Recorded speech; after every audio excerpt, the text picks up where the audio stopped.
Poverty is about survival, but wealth is about growth. In order to achieve financial independence and financial freedom, we have to take several difficult steps, and the odds are against us. Lack of financial education, few job opportunities, and an economic system that's built to keep us in debt. Poverty is a cycle that can feel impossible to escape, but here's the good news. It's not impossible. In this video, we'll share steps designed to help you build a better foundation for a brighter financial future. Step 1. Acknowledge where you are and where you want to be. First things first, we have to face the facts. To get out of poverty, we need to acknowledge where we are, and we have to prioritize getting out of the trap. This step has two parts. It starts with your mindset. You have to want to get out of debt and escape the no-money life. Getting out of poverty will require effort and persistence. The second part is actually getting an idea of how you're currently financially living your life. You cannot set yourself up for success or even know the next right move to make if you're not sure where you are currently. This requires brutal honesty with yourself. Start with your income. How much money are you earning? Then figure out how much you're spending every month. Ensure to categorize things into areas like food, utilities, and entertainment. Yes, it's uncomfortable, but clarity is power. Write down what you owe, what you earn, and your goals. Step 2. Ruthlessly cut spending. Okay, listen, when you're in poverty, you're in a constant state of stress and anxiety. You don't have time to spend several weeks or months doing unpaid job trainings or even looking for other opportunities because you need to work right now. So the first thing you have to figure out is the bare minimum you need to survive and ruthlessly cut spending to get there. If you've never tracked your spending, then take 30 days to track and get a reasonable idea of how you're spending and what you're earning. Once you've tracked your spending, it's time to get rid of things that aren't helping you reach financial independence. When money is tight, you need to make sacrifices. Cancel unnecessary subscriptions, negotiate lower bills, and consider buying generic instead of name brand items. Find free alternative to paid items if possible. Don't think you'll have to live this way forever. No, you're only going to do this for about 6 months. 6 months to potentially completely change your financial future. Step 3. Boost your income, even if it's temporary. Once you're at bare minimum to survive, that's all you can cut. But you have another superpower up your sleeves. There is no limit to how much money you can earn. Once you've cut all you can, it's time to boost your income. If you have a job, it's time to find a second one or find a part-time gig or walk dogs, whatever you've got to do to bring in more dollars. Remember, you're only looking at about 6 months of really hard work.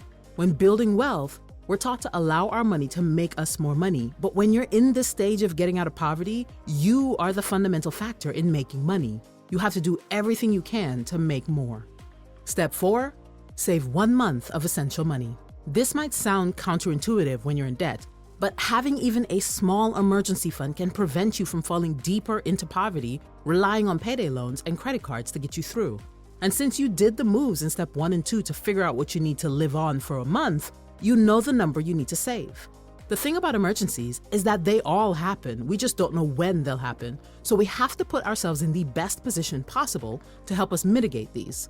When you're starting this journey, saving 6 months of expenses is near impossible, especially if you have large debts eating into any available funds.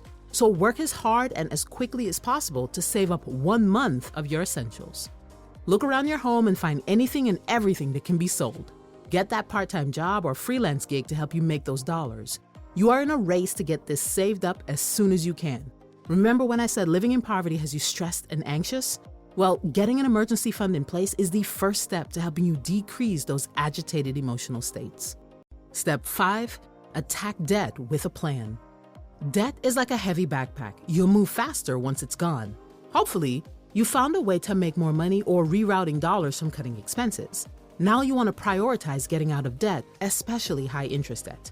There are typically 2 strategies that are talked about to get out of debt: the avalanche method and the snowball method. The debt avalanche method focuses on high interest debts first, regardless of total loan size. Performing this strategy would ensure you save the most money long term.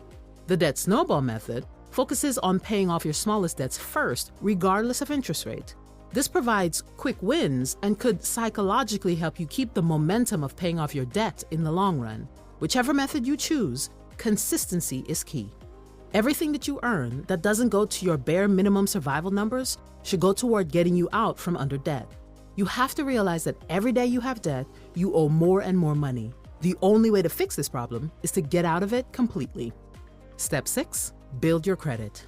It's expensive to be poor, but if you want to get out of poverty, then you have to do two things. You have to get rid of debt and you have to build credit. Now, credit is just a different way we look at debt. Credit simply shows that you know how to handle debt responsibly. Sure, you can become entirely debt-free and not even use credit, but the truth is that most of us need to use credit at some point, particularly for large purchases such as cars and homes. And while you're breaking free from the poverty state, you'll need to use credit. What's one thing you can do to build good credit? The single biggest factor in good credit is your payment history. You must pay your bills on time, every time. Late payments can stay on your record for up to 7 years, so it's important that you prioritize this. Step 7, increase your value.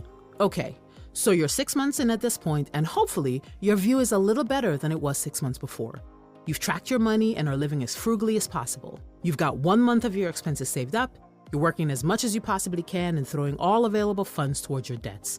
This should help you stabilize a little, enough to take the foot off the gas just a bit and breathe. Now, it's time to increase your financial education and your value on the market. You want to make more money, then you have to solve a problem or provide a solution to something.